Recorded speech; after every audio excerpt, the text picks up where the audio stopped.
एक खामोश और सरसब्ज गांव में एक दिन अचानक एक बहुत बड़ा और खूबसूरत हिरन आ निकला। उसकी चाल में गुरूर नहीं, बल्कि आंखों में गहरी समझदारी और सुकून था। गांव वाले डर गए। किसी ने सोचा शायद ये जंगल से भटक आया है। तब एक नरम दिल मगर बहादुर किसान आगे बढ़ा। इसने आहिस्ता से हाथ बढ़ाया और प्यार भरे लहजे में हरण को बुलाया। हैरत की बात यह थी कि हरण खुद ही उसके करीब आ गया।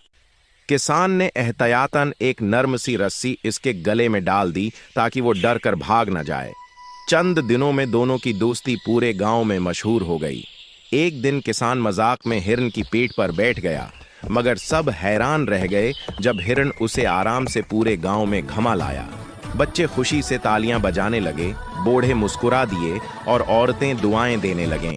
किसान रोज उसे ताजा घास, सेब और सब्जियां खिलाता। कभी उसके साथ दौड़ लगाता, कभी खेतों में घुमाता। हिरन भी अब उसे अपना सच्चा दोस्त समझने लगा था। अक्सर वो खुद अपनी पीठ झुका देता ताकि किसान बैठ जाए। किसान सोचता, मेरा दोस्त मजबूत रहे, सेहतमंद रहे।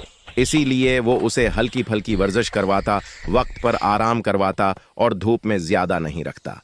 मगर एक दिन अचानक हिरन कमजोर पड़ गया। इसके कदम कांपने लगे और वो दर्द से जमीन पर बैठ गया। किसान की आंखों में आंसू आ गए।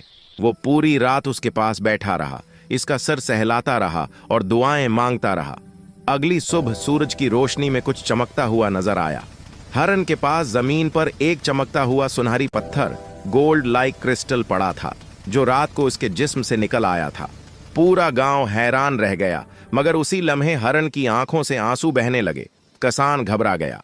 मेरे दोस्त, तुम रो क्यों रहे हो? हिरन धीमी आवाज में बोला।